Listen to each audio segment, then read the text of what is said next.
प्रिय संस्कृत मित्राणी नमः संस्कृता सानिध्य साहित्य या यूट्यूब के ऑनलाइन चैनल पे आप सभी मित्रों का हार्दिक स्वागत अभिनंदन करते हुए हम महाकवि कालिदास द्वारा विरचित मेघदूत खंड काव्य का वाचन कर रहे हैं।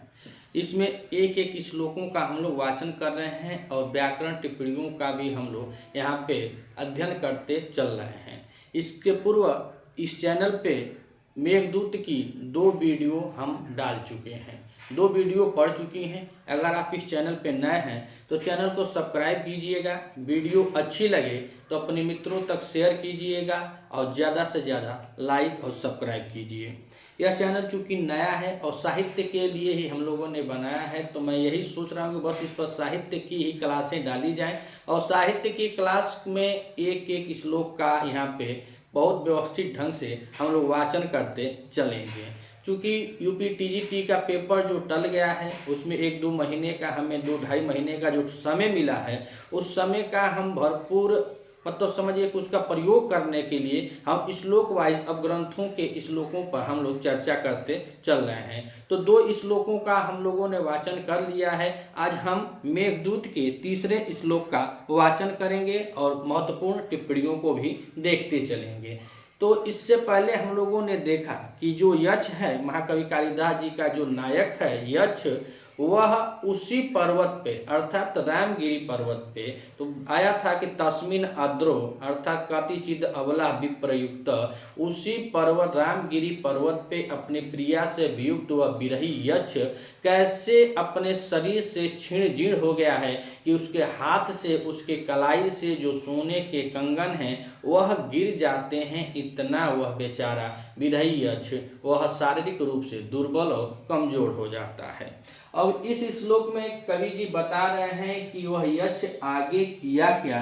तो यह मांदाक्रांता छंद है और मांदाक्रांता छंद पूरे मेघदूत में लगी हुई है। इसमें देखा जाए तो 4, 6 और 7 पर यत होती है। यह सीधे गिनेंगे तो 6 हट जाएगा तो 4, 10 और 17 पर अर्थात कुल एक पंक्ति में 17 वर्ण होते हैं। तो 4 पे यत होती है, फिर 10 पे होती है और फिर अंतिम 17 पे होती है। या तो ऐसे करेंगे 4 पे होती है, 6 पे होती है और 7 पे। मंदाक्रांता छंद है और मंदाक्रांता छंद में यह श्लोक निबद्ध है और यही श्लोक नहीं बल्कि पूरे मेघदूत के सभी श्लोक मंदाक्रांता छंद में ही निबद्ध है। तो आइए हम वाचन करते हैं मेघदूत जो पूर्व मेघ महाकवि कालिदास द्वारा कृत या रचना या मेघदूत के 3रे श्लोक का। 3रे श्लोक में देखते हैं कि वह यक्ष क्या और करता है। तो कवि जी लिख रहे हैं कि तस्सा स्थित्वा कथमापि पुरा कौतुकाधान हेतो अंतर्वाष्प चिरमनुचारो अंतर्वाष्प चिरमनुचारो राजराजस्य दध्यो मेघालोके भवति सुखिनो आप्यन्था चेत कंठाश्लेष प्रणयिनी जाने कंठाश्लेष प्रणयिनी जाने किं पुनर्दूरसंस्थे किं पुनर्दूरसंस्थे। तो अब वह जो यक्ष है उसके बारे में कवि जी बता रहे हैं कि राज राजस्य, पहले यहाँ देखें राज राजस्य अर्थात राज राजस्य प्रयुक्त किया गया है महाराज कुबेर के लिए जो राजाओं के राजा हैं।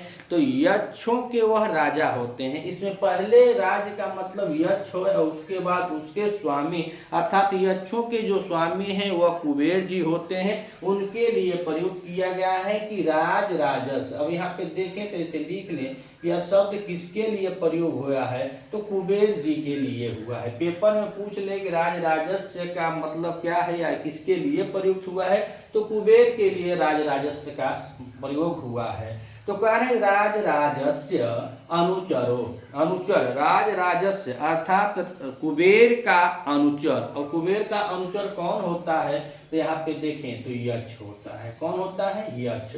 तो कह रहे हैं कि राज राजस्य अनुचरो, राज राजस्य अर्थात कुबेर का वह अनुचर अर्थात जो यक्ष है वह किसका अनुचर है, तो कुबेर जी का अनुचर है। तो राज राजस्य अर्थात कुबेर का अनुचर वह जो यक्ष है, कह रहे हैं का अंतःवाष्प, अंतःवाष्प, अंतःवाष्प इसलिए कह रहे हैं कि वह अपने अंदर ही अंदर क्या कर रहा है, तो कह रहे हैं कि अंदर ही अंदर आंसुओं से भरा पड़ा है, अर्थात वह रोना भी चाहे तो कैसे रोए। 8 महीने का दिन और 8 महीना बेचारा रोते रोते अब उसके आंसू भी सूख गए होंगे, तो वह अपने आंसुओं को अब बाहर नहीं कर पा रहा है, अपने आंसुओं को अपने अंदर ही छिपाए हुए, अपने आंसुओं को अपने अंदर ही रोके हुए, अगर वह आंख से आंसू अगर गिर जाते हैं तो सामान्यतः कुछ ना तो बहुत कुछ शरीर हल्का भी हो जाता है, दिमाग भी सब हल्का हो जाता है, लेकिन जो आंसू बाहर नहीं निकल पाते हैं वह आंसुओं से छाती हो गला हो सब जकड़ जाता है। ऐसे वह आंसुओं को अपने अंदर रखे हुए कौन, तो कह रहे हैं कि कुबेर का अनुचर, अनुचर कौन हुआ, तो यक्ष। वह यक्ष क्या हुआ कि अपने अंदर ही आंसुओं को रोके हुए कह रहे आगे कि कौतुका धान हेतु, कौतुका धान हेतु, और कौतुका धान का मतलब यहाँ पे होगा कि कौतुक माने होता है उत्कंठा और आधान मतलब होता है उत्पन्न करना। तो कौतुका धान हेतु उत्कंठा उत्पन्न करने का जो कारण है, यहाँ पे हेतु लगा हुआ है, जो कारण है तो कह रहे हैं तस्य, और तस्य माने यहाँ पे बोध किसका हो रहा है, तो मेघ का बोध हो रहा है, उस मेघ के लिए कहा गया है। तो कह रहे हैं कि राज राजस्य अनुचरः अंतर्वाष्प, कुबेर जी का वह अनुचर यक्ष जो अपने अंदर आंसुओं को रखे हुए कौतुका उत्कंठा उपाधान माने उत्पन्न करने वाले, तस्य माने उस मेघ के, पूरा माने सामने, पूरा माने सामने। तो कह रहे हैं कि कौतुका धान हेतु उस उत्कंठा को उत्पन्न करने वाले उस मेघ के सामने स्थित्वा कथमपि, कथमपि अर्थात किसी भी प्रकार से जो वह अनुचर है महाराज कुबेर का, वह उसी रामगिरी पर्वत पे खड़ा हो करके जो वह क्या किया, तो कह रहे कि राज राजस्य अनुचरो, कुबेर का अनुचर अपने आंसुओं को अंदर छिपाए हुए या अंदर ही रोके हुए कौतुका धान है तो उत्कंठा उत्पन्न करने वाले, तस्य माने उस मेघ के पूरा माने सामने स्थित्वा कथमपि अर्थात एन केन प्राकेण किसी प्रकार से स्थित्वा माने खड़ा हो करके, इतना वह कमजोर हो गया था कि बेचारा वह हिल डुल भी नहीं पाता था। ऐसा कवि जी बता रहे हैं कि उनका जो नायक यक्ष है अपनी प्रियतमा के विरह में वियोग में ऐसा वह चिड़ छिड़ हो गया था कि वह किसी प्रकार पूरा मने सामने कथमपि स्थित्वा किसी प्रकार से एन केन प्रकेण किसी प्रकार से वह खड़ा हो करके चीरम, और चीरम माने होता है अधिक देर तक, अधिक देर तक, चीरम मतलब अधिक देर तक, दध्यो, और दध्यो माने होता है सोचना। तो वह बहुत देर तक सोच रहा था या सोचता है कि क्या हो, तो सोच रहा है कि क्या करें क्या ना करें, कैसे संदेशा को दें, चूंकि अब पति पत्नी के बीच का मैटर है, अब किसी पर कैसे भरोसा किया जाए, मैं इसको कहूँ संदेशा दूं, यह जाएगा जाकर फिर आएगा कि नहीं आएगा। प्रेमी प्रेमिका पति पत्नी के बीच कुछ ऐसे संदेशे होते हैं जो बहुत ही विश्वासप्रद लोगों के साथ दिया जाता है या बहुत विश्वासप्रद लोगों के साथ शेयर किया जाता है। यही सब बहुत देर तक वह अनुचर बेचारा राज राजस्व कुबेर का अनुचर यक्ष सोचता रहा। तो पहली और दूसरी लाइन में यह दो चीज हमें कवि जी बतलाए कि पहली लाइन और दूसरी लाइन में यही बताया कि कुबेर का जो अनुचर यक्ष होता है अपने आंसुओं को अंदर ही रोके हुए उत्कंठा उत्पन्न करने वाले उस मेघ के सामने किसी प्रकार से खड़ा होकर चीरम दध्यो अधिक देर तक वह सोचता रहा। अब क्या सोचा, कैसे सोचा, अब उसके अब 2 लाइन नीचे अब बताएंगे। तो कह रहे हैं तीसरी और चौथी लाइन में कि मेघालोके भवति सुखिनो आप्यंथा वृत्ति चेता। तो यहाँ पे सुखिनो और यह सुखिनो शब्द जो है यही कह रहा है कि सुखिनो। और यहाँ पे शास्त्र की बात किया जाए तो इसमें कवियों का मानना यह नहीं है कि आप धन से सुखी हैं, आपके पास कई बीघा खेत है, 25-50 एकड़ जमीन है, आप पूरा फॉर्च्यूनर और BMW से दौड़ रही हैं, घूम रहे हैं, मोटे मोटे चैन वैन पहने हुए हैं, कड़ा वड़ा लगाए हैं सोने हीरा का, तो वह सुखी नहीं माना जाता है। कह रहा है कि सुखिनो अन्यथा वृत्ति चेत। जो सुखी लोग हैं शास्त्र की भाषा में जो अपनी पत्नी के साथ, अपनी प्रिया के साथ, अपनी भार्या के साथ, अपनी जया के साथ आषाढ़ सावन के महीने में जो उनके साथ है वही लोग सुखी हैं। क्योंकि कहानी अब यह आषाढ़ महीने से ही शुरू होती है और आषाढ़ महीना बारिश का मौसम होता है और बारिश के मौसम में जब मेघ आता है तो उसको देख करके और लोग, तो वही बता रहा है कि सुखिनो, जो सुखी लोग हैं, जो अपनी पत्नी भार्या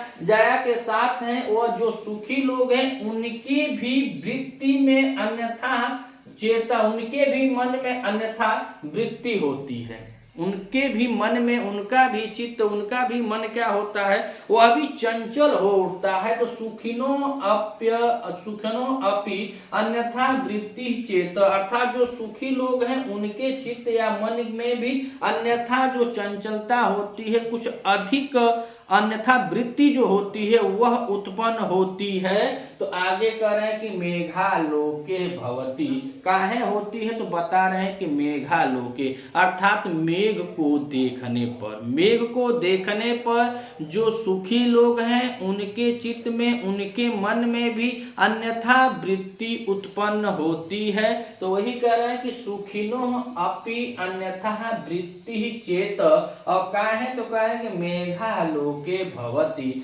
मेघ को आलोक माने देखने पर, जो मेघ आता है और मेघ को लोग देखते हैं तो उनके मन में, जो सुखी लोग हैं, जो अपने परिवार में हैं, अपने घर में हैं, अपनी पत्नी के साथ, अपनी भार्या के साथ हैं, उनके चित्त मन में भी अन्यथा वृत्ति उत्पन्न होती है, अन्यथा उनके अंदर भी चंचलता हो जाती है। तो फिर कह रहे हैं कि कंठाश्लेष प्रणयिनी जाने किम पुनर्दूर संस्थे। तो किम पुनर्दूर संस्थे अर्थात उनका क्या, जो दूर हैं, जने मने लोग, जो लोग दूर हैं उनका क्या। और कह रहे हैं कि कंठाश्लेष, कंठ मने गला होता है, आश्लेष मने चिपकना और प्रणयिनी मने प्रेमी जन, जो कंठ से या कंठ लगाना चाहते हैं, जो गले लगाना चाहते हैं या गले से जो चिपकना प्रेमी जन लोग होते हैं, तो उनका क्या, जो पुनर्दूर संस्थे, जो दूर में निवास कर रहे हैं। मान लीजिए किसी की पत्नी यहाँ पे बैठी हो, हमारे मऊ आजमगढ़ में लोग पत्नी हो और पति गुजरात गए हो, अहमदाबाद गए हो, बाड़मेर में गए हो, वहाँ दूर दूर कमाने चले गए हैं, तो पूछ रहे हैं कितना दूर होने पर उसी तरह होता है जैसे जब लोग सुखी लोग हैं सावन आषाढ़ में अपने घर गए हैं या अपने घर पर हैं, उनके मन में अगर अन्यथा वृत्ति होती है तो उन लोगों का क्या, जो अपनी प्रिया से, अपनी भार्या से, अपनी जया से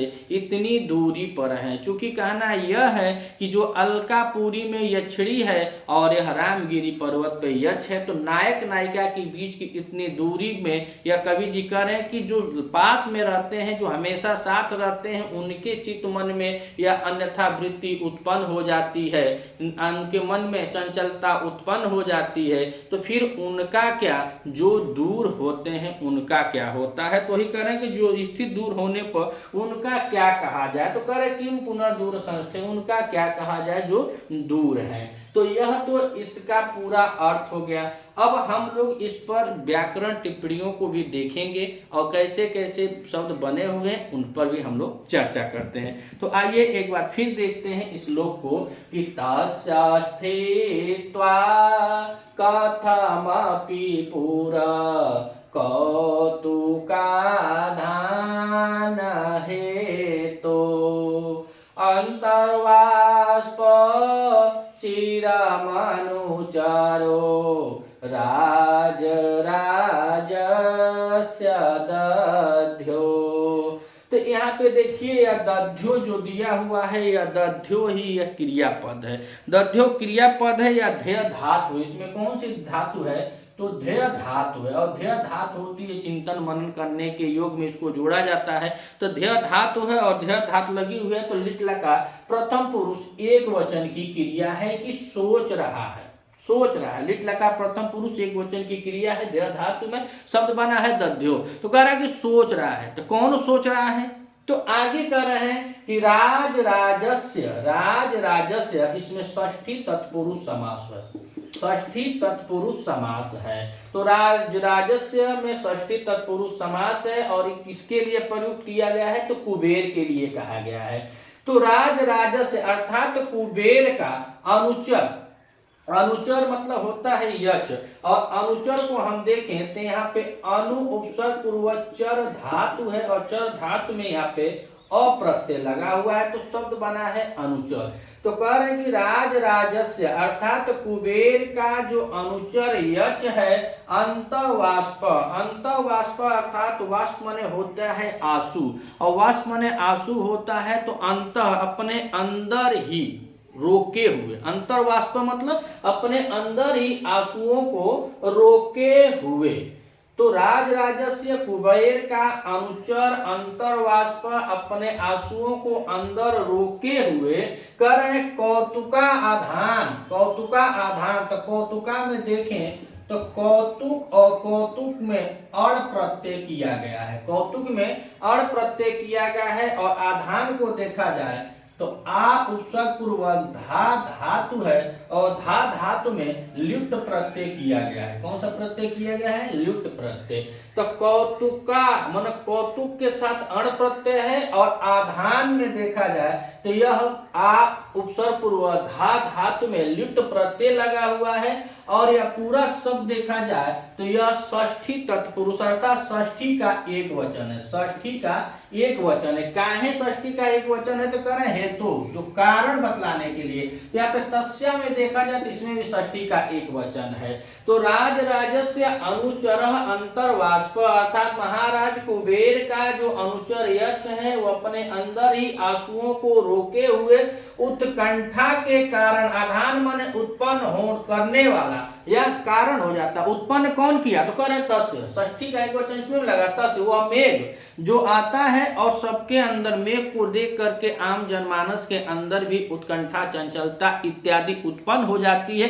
उसी को कह रहा है कि राजराजस्य कुबेर का जो अनुचर है अपने आंसुओं को अंदर और अंदर रोके हुए कौतुका आधान हेतु अर्थात उत्कंठा उत्पन्न करने वाला, अर्थात यहाँ पे जो हेतु है यही कारण है। कारण बतलाने के लिए यहाँ पे षष्ठी लगी हुई है। तस्य माने उस मेघ के, पूरा माने सामने, स्थित्व कथमपि स्थित्वा किसी प्रकार से खड़ा होकर के, एन केन प्राकेन किसी प्रकार से वह खड़ा हो करके, चीरम माने अत्यधिक देर तक, चीरम माने अत्यधिक देर तक, दध्यो माने सोच रहा है। और स्थित्वा को देखें इसमें अस्था धातु है और अस्था धातु के साथ इसमें कत्वा प्रत्यय किया गया है। यहाँ पे कत्वा प्रत्यय है और अस्था धातु के साथ कत्वा प्रत्यय लगा हुआ है। तो तस् स्थित्वा कथमपि पुरः कौतुकाधान हेतो अंतर्वाष्प चिर मनुचरो राजराजस्य दध्यो, अर्थात वह कुबेर का अनुचर यक्ष अपने आंसुओं को अंदर रोके हुए उत्कंठा उत्पन्न करने वाले उस मेघ के सामने किसी प्रकार से खड़ा होकर के चिरम देर समय तक दध्यो माने सोचता रहा, दद्यो माने सोचता रहा, ढेर समय तक वो सोचता रहा कि क्या कहूँ ना कहूँ, कहाँ से बात शुरू करूँ, अपरिचित आदमी है, मेरा संदेशा लेकर जाएगा कि नहीं जाएगा, फिर आएगा तो बताएगा, क्या नहीं बताएगा इत्यादि। आम जनमानस में भी यही सोच होती है। तो वह तो बेचारा यक्ष है और 8 महीने से विरह में जी रहा था, तो इत्यादि इत्यादि बातों को वह सोच रहा, इसीलिए करे कि चिरम देर देरी तक, दद्यो माने सोचता रहा। तो यहाँ पर 2 लाइन में हम लोगों ने देखा कि अधिकांशतः श्लोक है और श्लोक में अब प्रश्न यहीं से बनना शुरू हो जाता है। एमसीक्यू जो हम लोग लगाते हैं बस यहीं से प्रश्न आता है कि राज राजस्व में विभक्ति कौन है, तो षष्ठी तत्पुरुष समास है। दद्यो में कौन सी धातु है, तो ध्य धातु है। अनुचर किसके लिए प्रयुक्त हुआ है, तो यच के लिए। राज राजस्व अनुचरों किसे कहा गया है, तो यच को कहा जाता है। अंतर्वाष्प कौन हो गया था, तो यच हो गया था। कौतुकाधान हेतु में विभक्ति कौन है, तो षष्ठी का प्रथमा विभक्ति है। तस्य में किसका बोध हो रहा है, तो तस्य से मेघ का बोध हो रहा है। अर्थात इसी प्रकार से प्रश्नों बनते हैं और यह हम लोग इसी प्रकार से इस चैनल पे हम लोग चलते रहेंगे। अगर आप चैनल पे नए हैं तो चैनल को आप सब्सक्राइब कीजिएगा और जब तक परीक्षा का डेट आएगा तब तक हम प्रतिदिन एक एक वीडियो में इसी तरह विस्तार पूर्वक धीरे धीरे यह व्याकरण की टिप्पणियों को, शब्दार्थों को और श्लोकों को साथ में ही हम लोग पढ़ते चलेंगे। तो 2 लाइन आप लोगों को समझ में आ गया होगा और हम लोग समझ लिए कि 2 लाइनों में क्या क्या वह कवि जी बतलाए हैं। अब हम देखते हैं नीचे। तो नीचे की 2 लाइनों में कह रहे हैं कि मेघालोके भवति सुखिनो आप्यन्यथा वृत्ति चेत। तो जो सुखी लोग हैं उनके मन में भी, उनका मन भी चंचल हो उठता है, उनके मन में भी अन्यथा वृत्ति हो जाती है। चेता माने मन और सुखिनो माने सुखी कौन है, जो अपनी पत्नियों के साथ हैं, जो अपनी भार्या के साथ हैं, जो अपनी जाया के साथ हैं, उनके लिए बताया गया कि जो सुखी जन है उनके मन में भी अन्यथा वृत्ति होती है, अन्यथा चंचलता उत्पन्न होती है। काहे होती है, तो यहाँ पे देखिए मेघालोके, और मेघालोक में सप्तमी का एक वचन लगा हुआ है कि मेघालोके। और यहाँ पे देखें तो मेघ को देखकर, मेघ को देखने पर हो जाएगा, मेघालोके होगा तो मेघ को देखने पर, करे मेघालोके भवति, मेघ को देखने पर जो सुखी जन होते हैं उनके मन में भी अन्यथा चंचलता उत्पन्न हो जाती है। और आलोक को देखा जाए तो आलोक में आ उपसर्ग पूर्वक लोक और लोक के साथ इसमें कत्वा प्रत्यय, कौन सा, घय प्रत्यय किया गया है, कत्वा नहीं घय प्रत्यय किया गया है। आ के साथ लोक और लोक के साथ घय प्रत्यय किया गया है तो शब्द बना है आलोके। तो कह रहे हैं कि मेघालोके, मेघ को देखने पर, मेघ को देखने पर जो सुखी जन होते हैं उनकी अंतरात्मा, जो अंतरात्मा होती है, वह जो चित्त मन होता है वह चंचल हो उठता है। जो सुखी लोग हैं उनका मन भी चंचल हो उठता है। तो नीचे करें कंठाश्लेष प्रणयिनी जाने, इस जाने में भी सप्तमी का एक वचन है और कंठाश्लेष में भी सप्तमी का एक वचन लगा हुआ है। तो कह रहे हैं कि जाने, तो कंठाश्लेष प्रणयिनी और कंठ आश्लेष लिखा हुआ है। क्या लिखा, कंठा, कंठ और आश्लेष। तो कंठ से आश्लेष, श्लेष माने होता है चिपकना, जो कंठ से लगना चाहता है, जो कंठ से चिपकना चाहता है, ऐसे प्रेमी जन। तो आलेश में देखें तो आ उपसर्ग पूर्वक इसमें श्लिष्ट धातु है, कौन सी धातु है, इसमें श्लिष्ट धातु है, श्लिष्ट कहा जाता है चिपकने के लिए और घय प्रत्यय किया गया है। तो आश्लेष में आ उपसर्ग पूर्वक श्लिष्ट धातु में घय प्रत्यय किया गया है। तो कह रहे हैं कि कंठाश्लेष, जो कंठ से चिपकने के लिए, जो कंठ से लगने के लिए जो प्रेमी जन, जो प्रेमी जन लोग हैं, तो किम पुनर्दूर संस्थे, और संस्थे में देखा जाए यहाँ पे तो यहाँ पे सम उपसर्ग पूर्वक अस्था धातु है और अस्था धातु में अंग प्रत्यय किया गया है।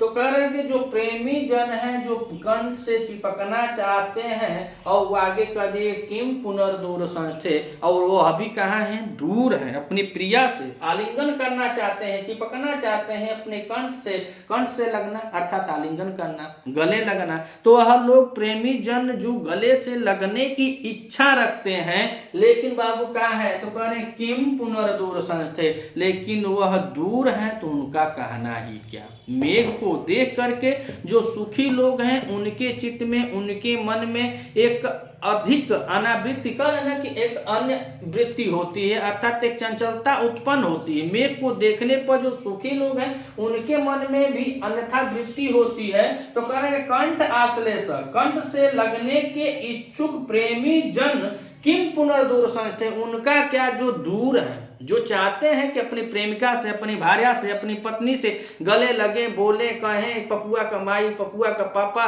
मगर यहाँ क्या है कि मजबूरी है कि वह दूर है, वह दूर है, इसीलिए वह कुछ नहीं कर पा रहे हैं। तो कवि जी कह भी रहे हैं कि इच्छुक उस प्रिया है, लेकिन स्थित कहाँ है, तो दूर स्थित हो है, तो उनका कहना ही क्या, वह क्या कहें, अब हम क्या कहें, यही बात इतना ही बताए हैं। तो आप लोगों ने देखा कि इसमें हम लोगों ने पहले, चूंकि अब बोर्ड तो डिजिटल है नहीं, कुछ मिटाया जाए, तो जैसे जैसे हम लिखे हुए हैं ऐसे ऐसे ही हम श्लोकों को पढ़ते चलेंगे और इनके व्याकरण टिप्पणियों को भी देखते चलेंगे। उसके बाद अगर आपको यह वीडियो अच्छी लगे देखिएगा, अगर अच्छी लगे वीडियो तो अपने मित्रों तक भी शेयर कीजिएगा, चैनल को भी सब्सक्राइब कीजिएगा, लेकिन पढ़िएगा जरूर, देखिएगा। अच्छी लगे तो कुछ प्रतिक्रिया दीजिए, कमेंट कीजिएगा, बताइएगा, जिससे हमारा भी उत्साहित मन होता रहे कि हम भी कुछ करें, कुछ और ढंग से करें। तो बार बार यही रिक्वेस्ट करेंगे कि आप वीडियो को देखिएगा, अच्छा लगे तो चैनल को भी सब्सक्राइब कीजिएगा। मिलते हैं अगले वीडियो में, तब तक के लिए